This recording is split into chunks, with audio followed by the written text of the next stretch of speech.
I'm in good position. My hand is gonna swim over the top, and now I'm just gonna walk to the 45 up here at the corner.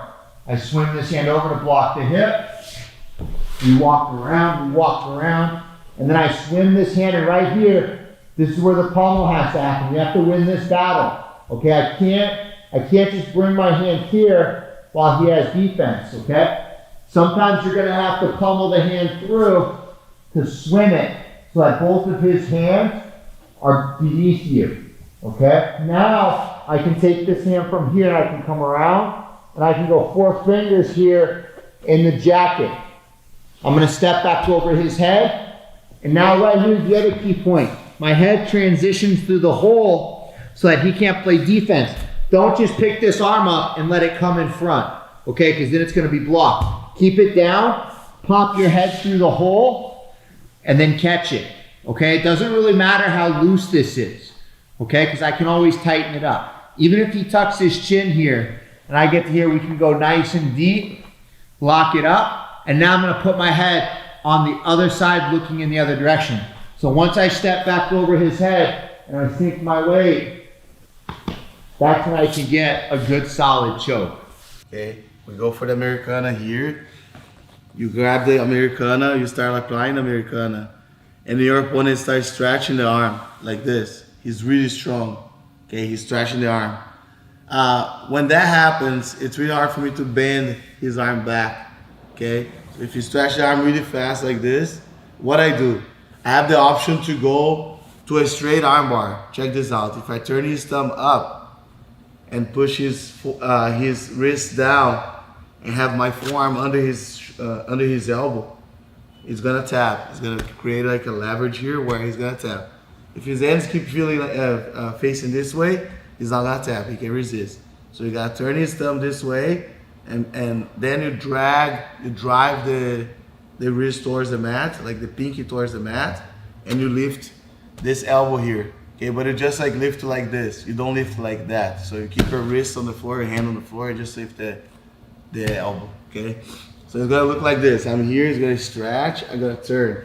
Okay, and I need to find his elbow here. Okay, and when he's stretching, look, if his arm is like sideways like this, I gotta fix. I use my hand to fix his hand and keep his pinky towards the mat. Now I'm gonna push down the pinky towards the mat and lift my elbow, force him to tap. Okay, it's gonna look like this. So I go 1 and then 2. Okay, that's a great way to submit. But the problem is, if you do that without covering his arm, he can turn. For example, if I'm here with Jonathan's stretch the arm, I'm attacking, keep turning, Jonathan. He keep turning, okay? And then when he turn like that, he can pull the elbow out and start like escaping. Or even like sometimes he's gonna hug my back here, okay? And start like bother me here, right? And I start losing the position, losing the control of the fight. So when I attack the American and I feel my opponent start stretching his arm like this, I like to go with this leg. Okay, I can do it from here. I can tap him from here if he doesn't turn, but for sure he's gonna turn. 2 ways I can staple his arm here. I can go and staple his arm like this. Okay, if I staple the arm now, try to turn. Now he cannot turn, so I'm here. But it's really hard for me if I'm too late. Okay, if I do like that, great, because you never know like if he's gonna stretch the arm and turn. Okay, let's say if I'm here and Jonathan, just stay there, Jonathan. I decide to go here and then I just staple like this and I start attacking the straight arm lock here from after the Americana. So Americana grip with a straight arm lock, right? So like this. So great, right? So I control him right here. But it's not all the time that I'm able to do that. So a lot of times it's gonna turn really fast, okay? And what I do, instead of staple his arm, I will staple his neck. So I go with my leg right here, like this. Okay, I keep my frame right on his neck, try to sit up. Right now, it's really hard for him to sit up. Okay, so I go like this. I go 1, 2, and let's say Jonathan start turning like this. So I always can pass my knee under his armpit like this. And then I go here. And now I keep it like this. So keep the frame here, and now I go for the tap. Okay? Okay, take position. So, there's advantages to this a lot because it's a very strong grip and you're going to keep the arm very bent. All right, so I'll teach you guys some intros into it in a little bit, but I want you to understand the foundation of the lock. And I'm going to go ahead, and what I'm going to do is I'm going to go crook. The crook of my elbow is a big part of this because the crook of my elbow is a dead end. Okay, and now when I'm here, I like to create that nice forearm. See how I'm straight here? If I bend it like this right now, it's not going to really help me. I want to keep that nice and painful grip and lock. And I'm going to go tricep and elbow. Okay? Now, what a lot of people forget about this grip is that they keep this pocket. You want to literally hug this into your chest. So right now, I can tell this is my forearm is burning into his forearm right now because I'm using the ridge part of my wrist. I mean, on my forearm to the fat side of his. So this right now, once I hug it, there's no way in hell he's getting this arm straight. Now, how to get in position? It's pretty kind of simple. I just try to. I believe in being brutality. I'm not gonna do some fancy cruise by. Like if a guy's giving me static, I'll pop my hips, but I'm just gonna grind. Now, I like to smooth my head to the other side and the position my hips to the other side. What I like to do is I like to drop my hip here and turn his head towards the joint. This is bad news for him. It's gonna break, okay? Very, very powerful grip. And I actually put my hip down. Some people you can put the hip on the other side of the shoulder, that will work. But you can still cover the other shoulder and you can get some success with it too. It doesn't matter, it will work. But I like to drop my hip right on his face. And if I have to, I'll drag my body across it, all right? Nothing illegal about it. Okay, nice and up, hug it tight. Now I'll come and then I go and I just start to grab. See how I'm turning his head? You okay? Mm-hmm. It takes very little pressure. And all I'm doing is I'm just doing this, I'm doing the same motion I showed you guys from here, the ice pick. Doing the same thing, ice picking. I'm not doing this big dramatic motion, I'm not trying to pull or anything. I'm just covering and straight. That's it. Just boom. Probably the classic one that everyone definitely should know, and that is the rear naked choke. So let's get into it. So we've got the back. I like to fall to the underhook side, okay? Having shorter arms, I can't get away with choking over the face like a lot of people with long arms can. So I have to get like right under the neck, all right? So when we fall to the underhook side, my left arm, this bottom arm, my elbow should drop to my ribs so that he can't fall into this space underneath the arm, okay? I don't want Bernardo shifting out here. I'm gonna lose any chance of getting the choke. So my underhooking arm should be like this, and I'm connecting my hands. So now if you go to move out that side, Bernardo, you should be pretty stuck. Okay. Connected my hands here. I'm gonna go through basically just the finishing and the mechanics of how I finish this choke.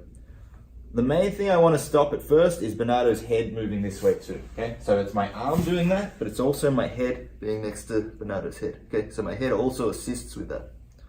From here, I'm gonna dig my hand, I move it back, and I'm gonna dig from the outside of the chin, so under the chin here, and sliding it through, okay? You will almost never just go like this and be able to connect your choke up. Okay? He's gonna tuck his chin, and as I said, if you don't have long arms, that's just gonna be a great defense to stop me from getting the choke. So I need to dig from, like with my hand like this, with my thumb coming from the outside of the chin, pressuring tight, my head's counter pressure against that, and I slide through until I get all the way.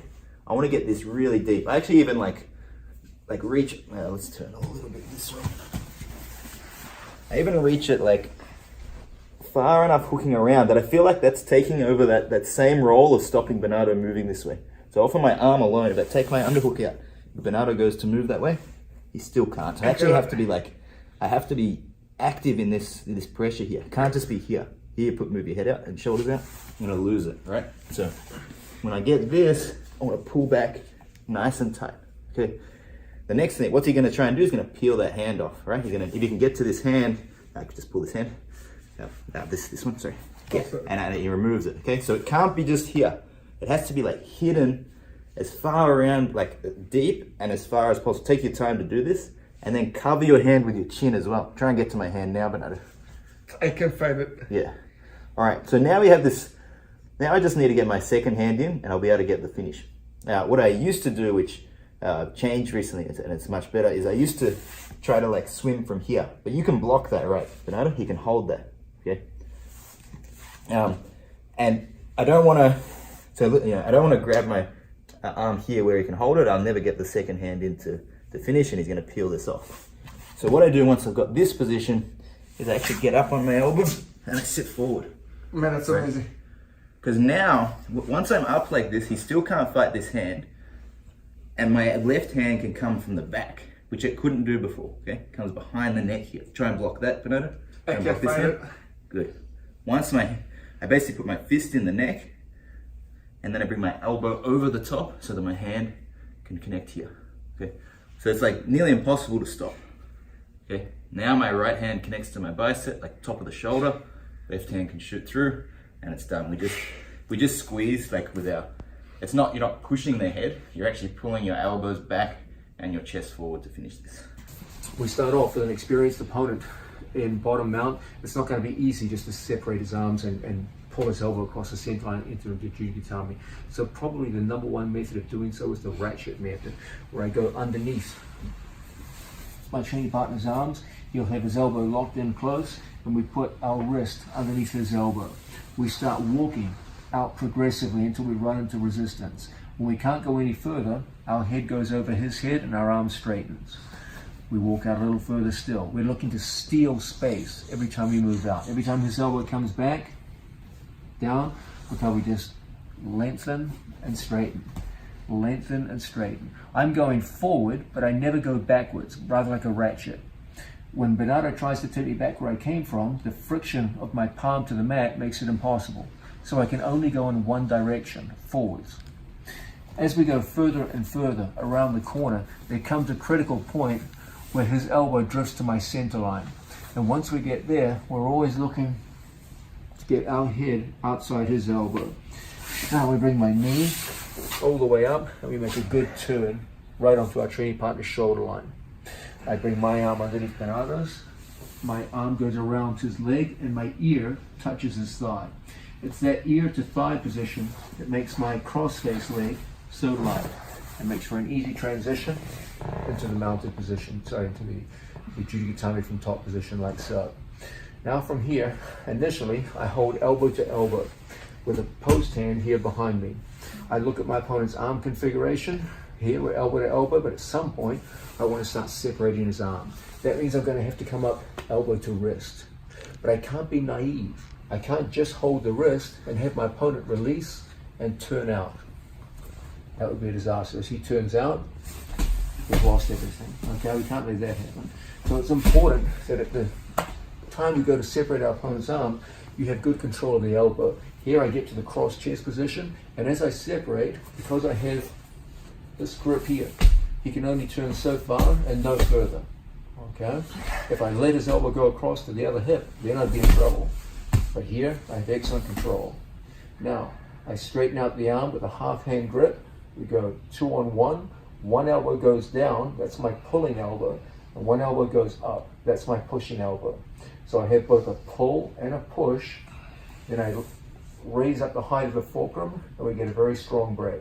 If that should, for whatever reason, prove insufficient, then the pushing hand clears the arm in behind, we grip our own thigh and our own shin bone, just like so.